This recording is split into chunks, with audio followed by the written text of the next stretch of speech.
एक भजन की फरमाइश आई है। भजन की फरमाइश तो बहुत है, परंतु एक भजन भगवान राम जी का,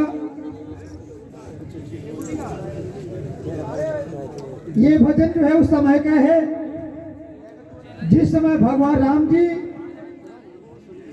14 वर्ष का वनवास जंगलों में काट रहे थे। तो उस समय भगवान राम की एक भिल्ली नाम की भक्तनी, जिसका बहुत सच्चे दरबार की, तो इस प्रकार भिल्ली जो है वो कई वर्षों से भगवान राम के आने का इंतजार कर रही थी। क्योंकि भिल्ली का नाम सभी ने सुना है, परंतु हो सकता है कि भिल्ली के भक्त था और ये बात मनोरमा को बिल्कुल पसंद नहीं थी।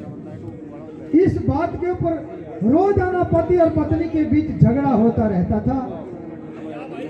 मनोरमा कहती थी कि हे भगवान, तूने मुझे इतना रूप और यौवन किस लिए दिया? मुझे तो ऐसा पति दे दिया जिसके पास मेरे साथ बात करने के लिए समय ही नहीं है। बोल सच्चे दरबार की। इस बात के ऊपर रोजाना झगड़ा होता था।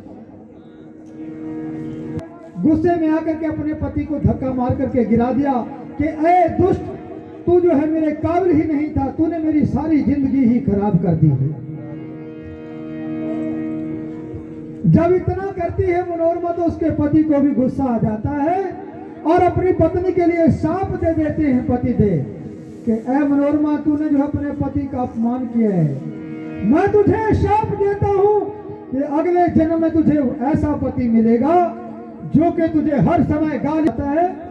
और अपने पति देव के चरण पकड़ लेती है कि महाराज, गुस्से में आकर के जो है मुझसे ये गलती हुई है, परंतु फिर भी मैं हूं तो आपकी ही पत्नी, कृपा करके जो आपने शाप मुझे दिया है ऐसा बताओ कि इस शाप से मेरा छुटकारा कैसे होगा। बोल सच्चे दरबार की।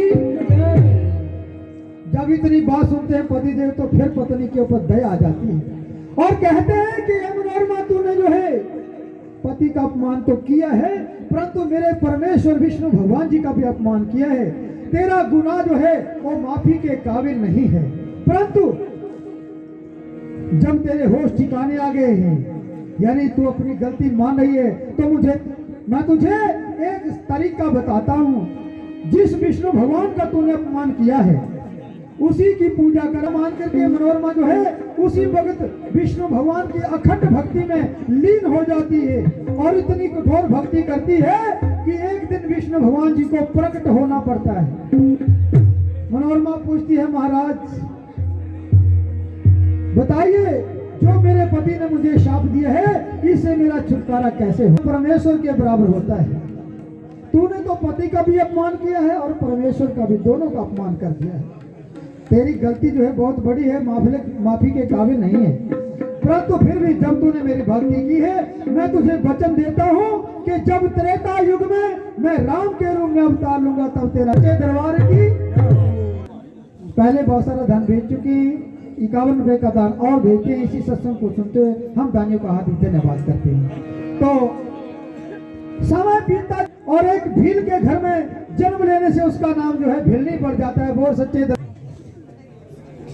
हमारे फोटोग्राफर जी, ये जोड़े हम वाले, ये भी हमें इसी सत्संग को सुनते हुए 51 रुपए का दान भेजते भगवान फोटोग्राफर जी के परिवार में अपनी छाया बना के चढ़ती कला करें।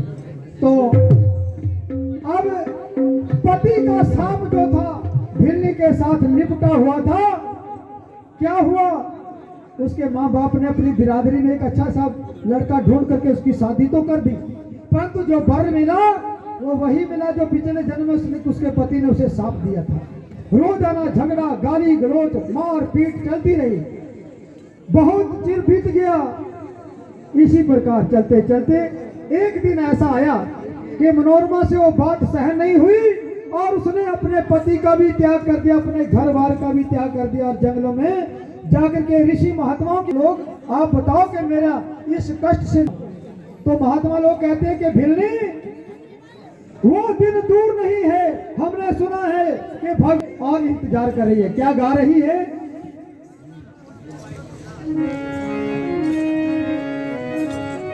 राम नाम रटते रहो बंदिया है,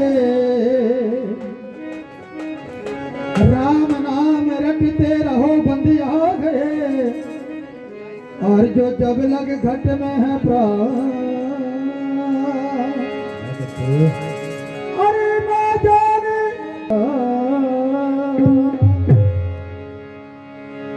तो 101 रुपए का दान हमारे आर्ष कुमार जी कोरैया वाले, ये भी भगवान के इसी सुंदर सत्संग और इसी भजन को सुनते हुए 101 रुपए का दान भेजते।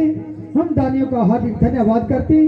भगवान के भरे भंडार रखिए, भगवान की हर मनोकामना पूर्ण करें। तो भिल्ली क्या गा रही है?